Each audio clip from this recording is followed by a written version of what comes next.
What is up, Schoolish family? I'm really excited about this episode. As I always say, I'm excited about every episode because I get to talk to some cool people.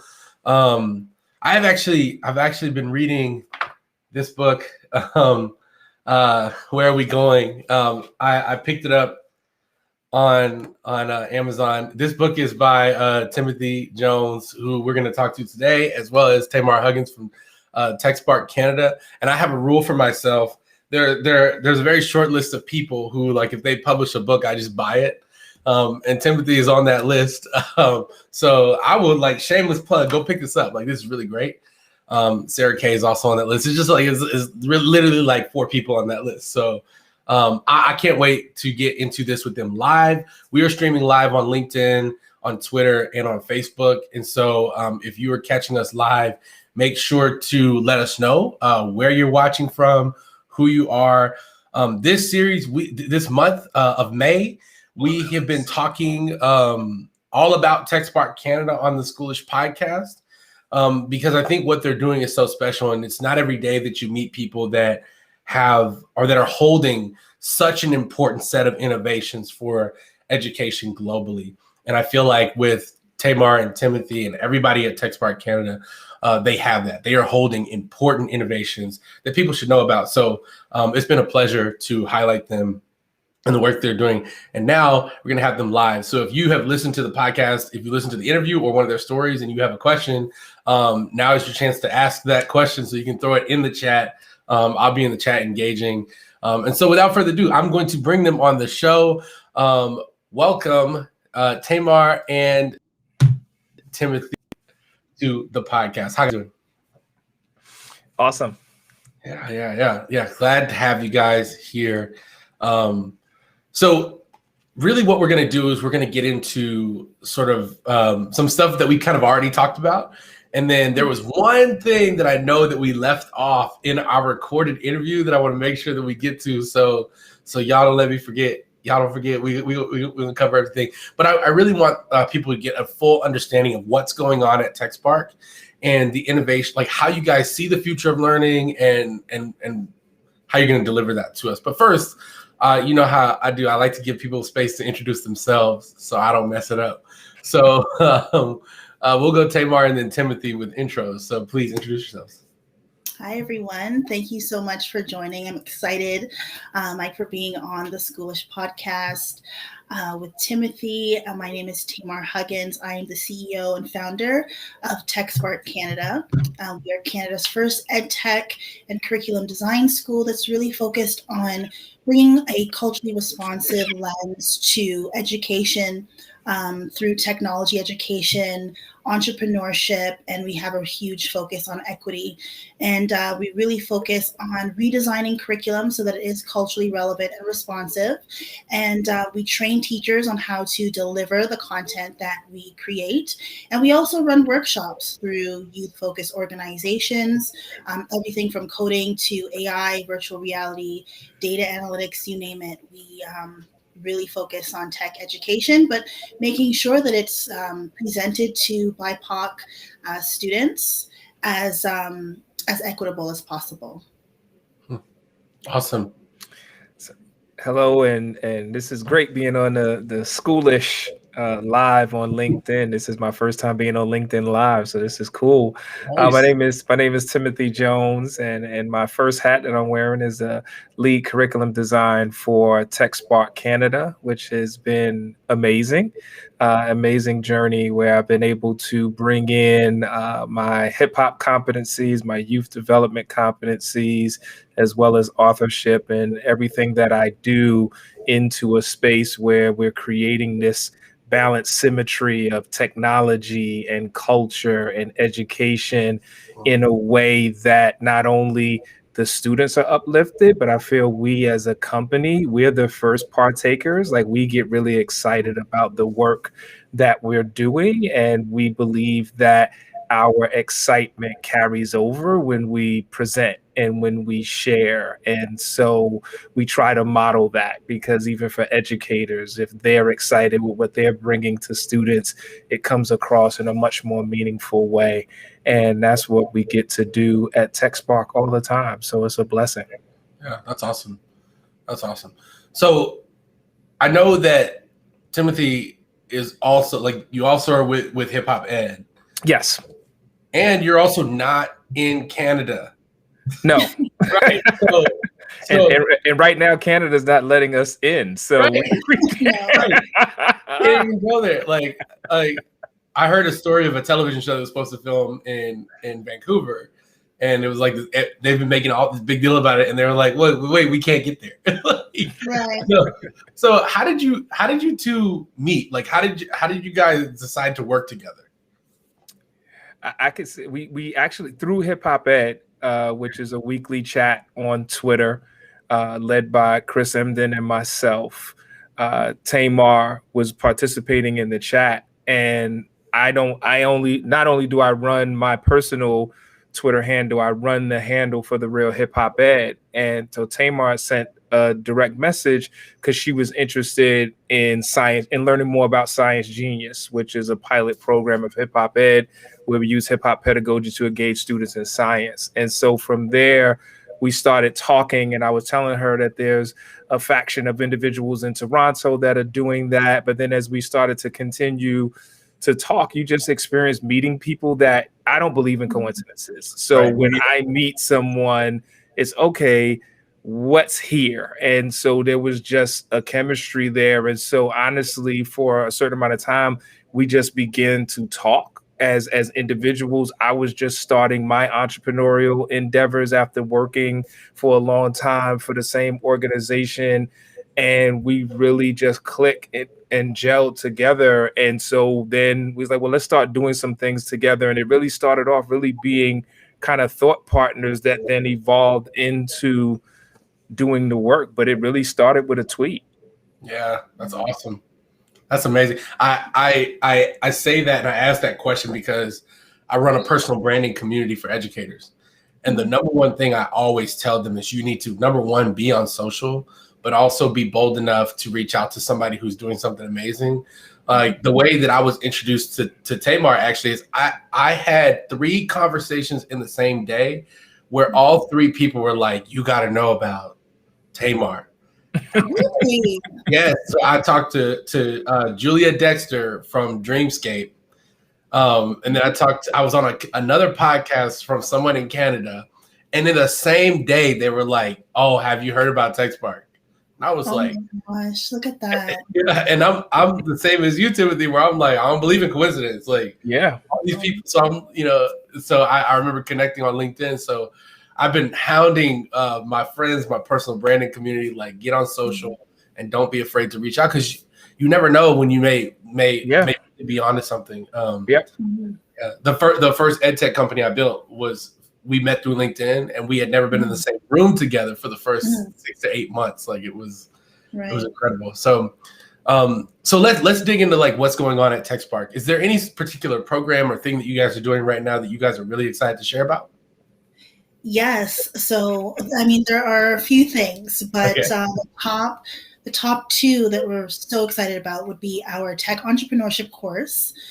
That's an accredited course. So that means that all the grade 11 students that have access to the course will be getting a credit that goes towards their diploma, which is a huge, goal for me. Like when I first had TechSpark as an idea way back in like 2010, 2011, my goal was always to make sure that young people were able to access our course inside the schools. So being able to make that transcendence in such a short amount of time was such a huge goal for us and such a huge win for us. So right now, the course is piloting in schools in Durham region, which is east of Toronto, and Peel region, which is west of Toronto. So we have a number of high school students that are taking the course now and also in the fall.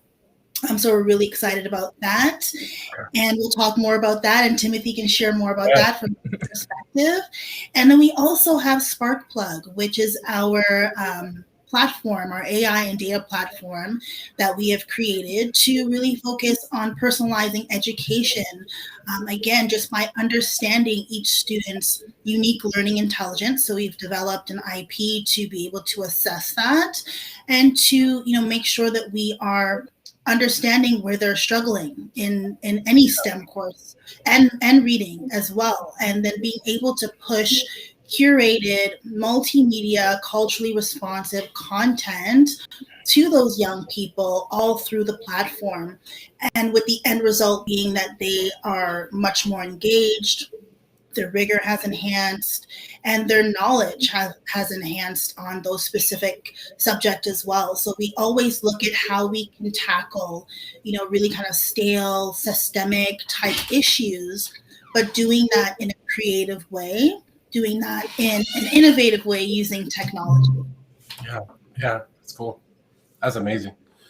If I can, I will add a rising third is our development and work around culturally responsive teaching. It's our belief that a lot of people may have some level of knowledge of the theory, but TechSpark, we've taken the opportunity to create a rubric that actually breaks it down into pillars such as community building, equity, and excitement, so that we could begin to work with educators on what does it look like in practice inside of your classroom. And so that's something that we really are excited about, because not only is that a component of the way that we are introducing our tech entrepreneurship curriculum, but a lot of the early feedback that we're getting is wanting to dig more into that even as a standalone. Like, what does that look like in my classroom? It's one thing to read the theory and things like that. So we really are excited about breaking that down to a how-to level and begin to coach and walk teachers through. Yeah, you know why that's particularly brilliant. I want if people are watching and they're like, in education you hear a lot of terms and a lot of things. And I don't know if people understand why that is particularly brilliant. And the reason why is because there's a lot of things that teachers are told to do and things that they're told to say, but there are not a lot of people that are providing the adequate training to make those things possible. So just like you said, Timothy, it's more than reading a book or knowing the name of the theory. You need to be coached to implement those theories. Yes. Which, I mean, that's why teacher preparation programs exist, right? It's just the question is, which theories should they be coaching in the classroom, right? So I don't want to get in too much trouble because this is me. Right, and that's one of our hopes as well. I mean, we've been approached through our school board partners to even look at how we can create some courses that would be a part of Teachers College in Ontario, which is a province where we're based. And so any way that we can provide that training as early on as possible, I feel will really change the trajectory, not only of the teachers' experience with the students, but also the students themselves. Yes. That's great. So, let's talk about Canada for a little bit, because you know what's interesting is that Canada is somewhat of a mystery to people in the U.S. because Canada is so close that I say like Canada hides in plain sight to Americans because they don't. My students used to tell me when I taught geography, they were like, "Well, it's not far enough for me to be curious, but like." And they're like, well, they speak English. I was like, well, people speak other languages in Canada, some people see it as the great unknown. So what is schooling like in Canada, and how has it been to create something like this in Canada? Wow. So from my perspective as a student growing up, and obviously as a Canadian native, schooling here is really, I would say, multicultural in the sense of like the types of people that we see in the classrooms, who we see teaching, what students are learning in the classroom. We have a not so pleasant history with the Indigenous schools, like the Carlisle schools, with Indigenous students being stripped of their culture. So that piece is definitely there in our country, as well as culture being stripped from BIPOC students, so Black, Indigenous, persons of color. So we definitely have that piece that's definitely missing. which is part of what our work is about. It's really looking at how we can inject the culture back into the curriculum itself. So, I mean, our school systems are different from the United States. The type of content that we're learning is definitely different here. But in the sense of the work that we're doing, it's definitely not just focused on Canadians. So that's one thing I just want to share with everyone. I don't want any educator in the States to feel as though the work that we're doing might not be relevant. Maybe understand the American system, but as Timothy mentioned, he is in the States, and one of the great things about running a tech company, we have been running virtual for such a long time that it's such an amazing experience, because now we get to bring in the best of the best, no matter what part of the world that they're in, and so we're able to bring that knowledge and understanding to each country that we work with. I think that's really the goal. Also, just when you think of like culturally responsive, culturally relevant pedagogy, it's really about understanding who it is that you're teaching. And we take that same approach with our clients, in this case, which would be our teachers or our school districts. So we don't ever create like a blanket approach to education. Even when we look at Canada, each province is very different. So like in the United States, you pretty much have like the West Coast, the South, the East Coast, and like Middle America. So for us, it's very different in every province. So there isn't one province that is the same. There might be some similarities, but in terms of how students are learning and their experience in their schools are going to be completely different. I mean, the experience that Toronto kids have is going to be different from, kids who live in rural towns or even just north of Toronto.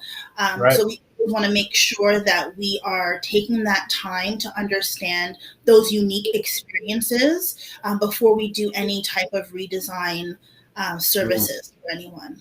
That's great. Yeah, and that's actually why I asked that question. What is? I'm always fascinated by talking to people working on education in other countries with a global perspective. I learned this way back in the day when I talked to a good friend of mine, Carl Milsom, who he runs the Rebel Teacher Network. And Carl, I believe Carl's in Indonesia, but he is from the UK. And so he just has this very unique perspective on, like, he's able to see the issues with school from a bird's eye view and able to say, like, well, there's a set of things that we're all working to solve, like a set of issues. And while they're different, there are similarities, and we can all sort of learn from each other. I particularly love just y'all are like straight up, we're going to learn about your community before we roll up in there. Right. Because, you have to. There's no other way to do it. So since we are live, I want to shout out to the chat, Dr. Tyra Good. We have not met yet, but she has now commented on a few tweets of people who I know, and I'm like, well, I like these people, so I need to meet. Yes, well, I can tell you work with Sunana, right? Tyra's from Pittsburgh. Okay. So trust me, you probably gonna go through at least half of your Rolodex. They know Tyra. Like she was that World Wide Web before the internet. So her connection game is mean. Is mean. It's really mean. Yes. Yeah, we definitely do. Yes, cool. Shout out Dr. Tyra. I see you in the chat. Thank you for being here. Thanks for being here. Yeah, there's also some folks from LinkedIn. LinkedIn doesn't show up on inside of the Restream thing. So if Restream, somebody sees it, y'all need to fix that. But yeah, so shout out to people watching on LinkedIn as well. There's some people active in the chat as well. So I want to dig into something that was said earlier. And so you guys met through a hip hop ed chat. Timothy, earlier you talked about how like working at TechSpark, you get to bring that influence of hip hop. And I think the reason why your story is resonating so much that's up on the podcast is because you began with the way I describe it. I was telling Sunana this actually. I was like, when I think of New York City, I think of Timothy Jones. Like the most New York City. He was like, I am hip hop. I am Timothy Jones, and I am hip hop. Which, like, as a kid, I was like, man, if we were at a concert, like, everybody. I do want to get into that. Like, how are you thinking about it, infusing hip hop into what's going on at TechSpark? Because for me, when I think about hip hop really is a perspective, and it's that synthesis of A plus B equaling C, which really is your ambitions plus your beliefs equal creativity. And what I love about TechSpark is that it puts me on a constant learning curve, because even as Tamar is speaking about Canada, understand that I am having one-on-one conversations with teachers in Canada. So I'm having to come in on the real humble and then begin to talk, and then we start to see what we have in common and do different things like that. And then also understanding that hip hop is something that is global in its reach, but also thanks to TechSpark is really pioneering the presentation of even hip hop pedagogy as an approach to education, because as popular as hip hop is worldwide, hip hop education really is not as large in Canada as it is in the United States. Right. So when we get to talk about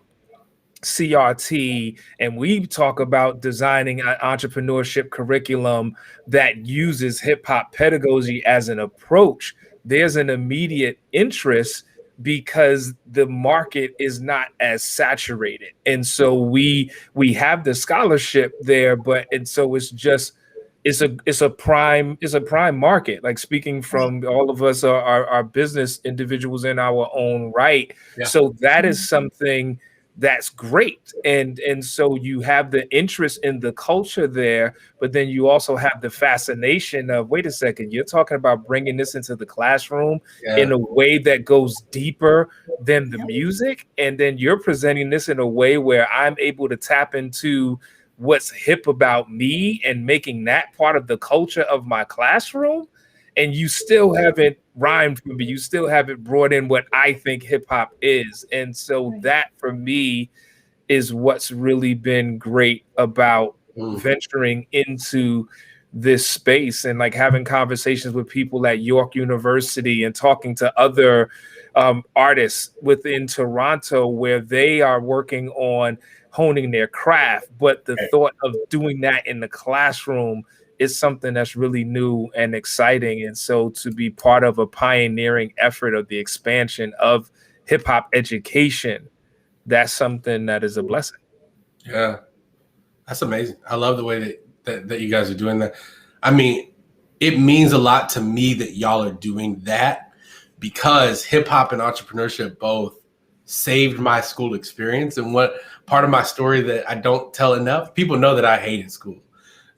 They know that. But when I was 13 years old, I started working at the Houston Zoo, and a woman named Sarah Fern, she was like, "Oh, you like hip hop? You don't like hip hop." I was like, "What are you talking about? You don't like rap." And the next day, she made this album, Black Star, with Mos Def and Talib Kweli, and she was like, "That's hip hop. You go home, you listen, that's hip hop." So I went home and I was like, "This is crazy stuff I ever heard." And it's like, this is awesome. I went to high school. I started selling mixtapes. I was burning mixtapes. That was my first business. And my principal, Paul Castro, who I just reconnected with, he caught me. He caught me selling mixtapes and candy out of my locker, and he allowed me to continue my business. But I had to like give money to charity, and I had to hire somebody to work with me. So he made me turn it into that's dope. He made me turn it into a learning experience. And that was when I was actually listening to both of your stories again. And you guys had that one person that was like, you know what? And you remembered them by name. And like, I just made a big deal on LinkedIn. I was like, very few people remember the great teachers. But when you remember them, you never forget. Like, you never forget. Yeah. I'll never forget that school. And so when I hear you talk about the infusion of, or like the foundation of entrepreneurship that is the culture and lifestyle of hip hop, like I lived that. I lived that by accident. And it's awesome that y'all are creating that on purpose. Like that's super inspiring. So before we close out, I got a couple of fun questions. They're not too hard. One of I showed this at the beginning. I am reading Where Are We Going, which is fascinating. You can talk about this if you want as well. But I like to ask people, especially when they come on live with me, so that people can really get to know just a little bit about you. What are you listening to and what are you reading right now? And so if you need a second to think, the reading can be interchanged with what are you watching? Okay. Because I believe documentaries and YouTube and movies and television shows are just as valuable as literature. Yes.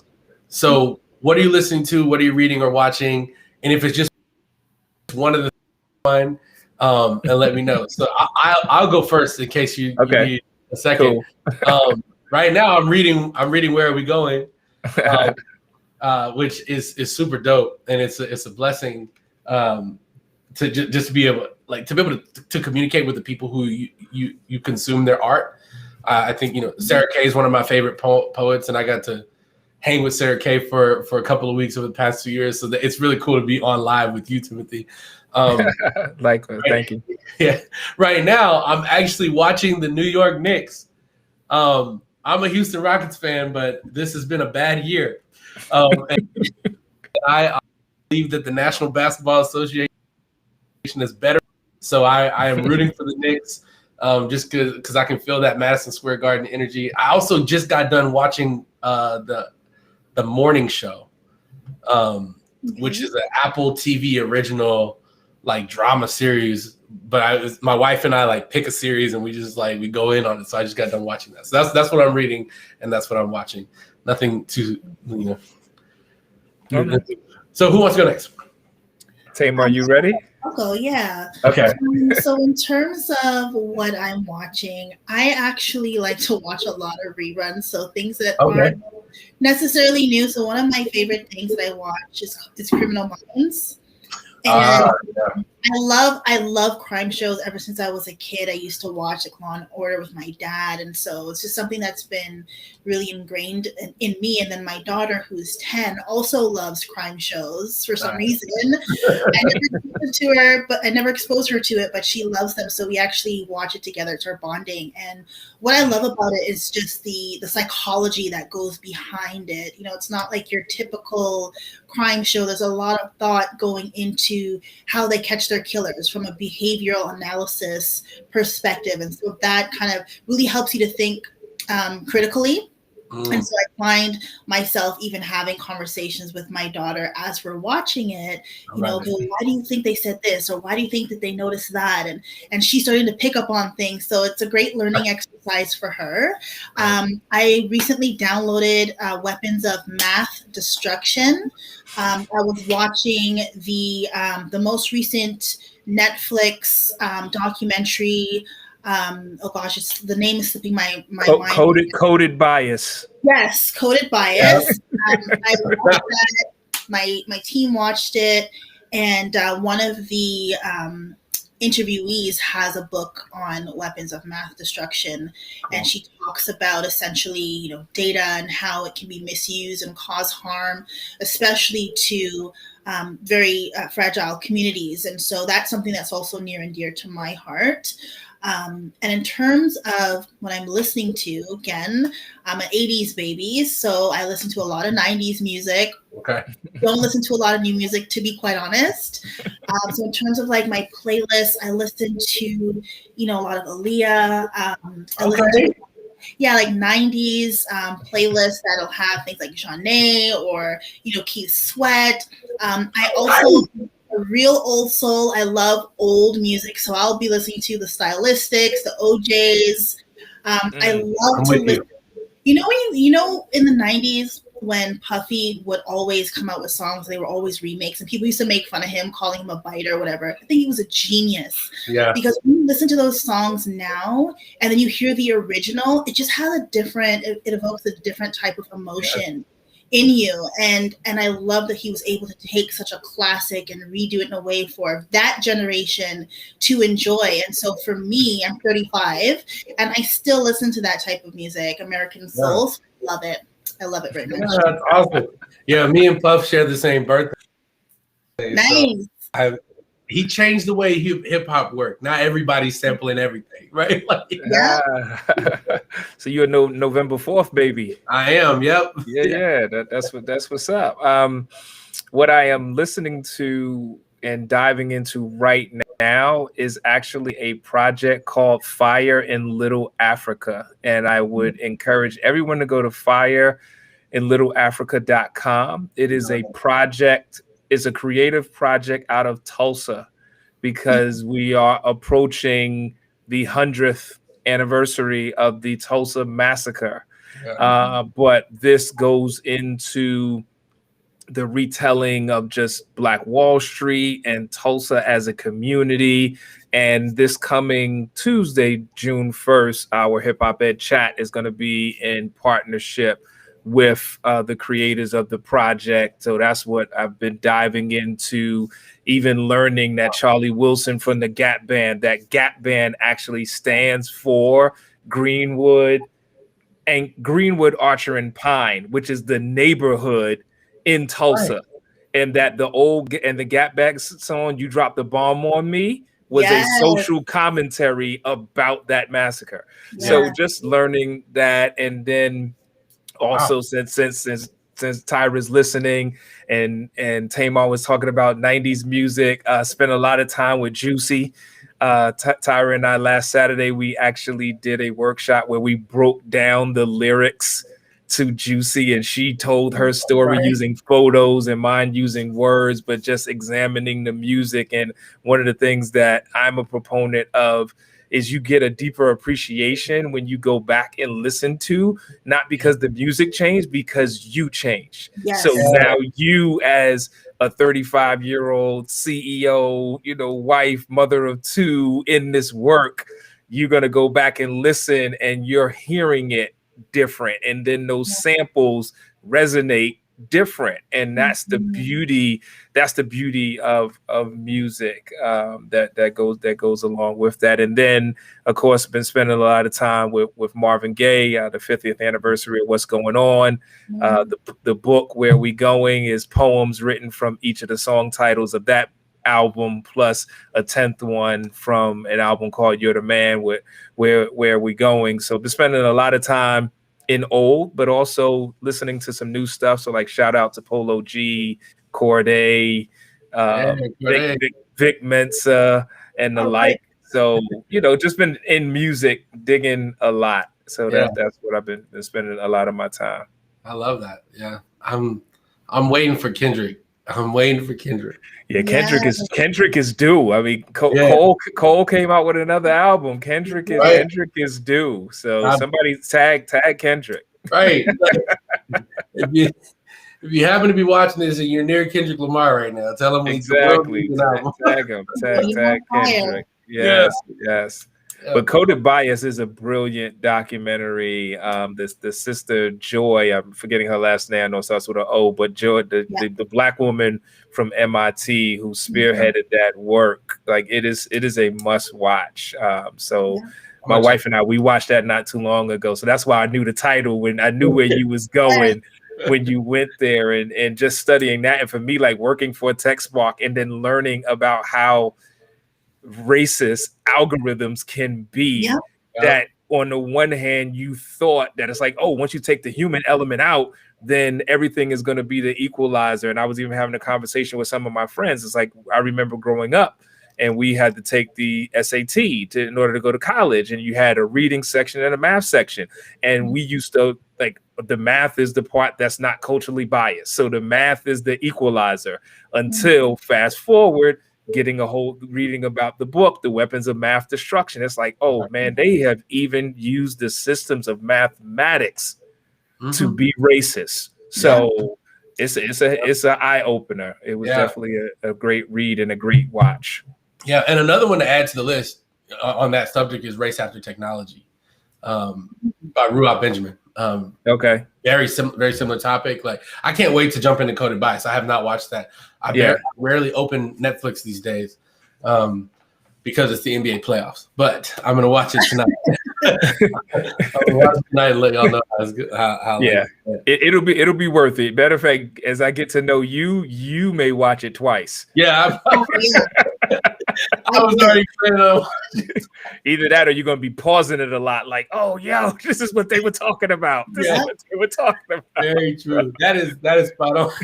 That's funny because I am gonna watch it twice. Yeah, guys, it's like this has been a blast. Thank y'all so much. Thank you for having us. Where can people find more of you if they want to connect? So they can find TechSpark on all social media platforms. Our handles at TechSpark Canada. Mine personally is at Tamar Huggins on all social media outlets, as well as techspark.ca. Again, Americans, don't be afraid of the .ca. We're friendly, okay? Make sure we'll treat you right. Any teacher who's interested in, collaborating with us, reach out to us either through our website. We have a sign up there, or through social media. We'd be happy to collaborate. Perfect. Yes. My personal social for Twitter and Instagram is at TDJ6899. But you can also reach me via email, timothy@techspark.ca. And I am a witness that the .ca is there's no wall. It's no not wall. Immigration. It's not an immigration tax to get over or something like that. But definitely hit us up. Hit us up there. And on LinkedIn is my name, Timothy Jones. And so definitely working on building up the LinkedIn network. Tamar's on LinkedIn all the time. So she's a great friend on LinkedIn. She always be putting up the good work. So, but yeah, we out here. Yeah. Awesome. Well, I cannot thank you guys enough. It's been a blast highlighting TechSpark this month. So if you're listening and you have not checked out our other full interview and both Tamar and Timothy's story, check them out on the Schoolish Podcast. Thank y'all for listening, and I will see y'all on the next one.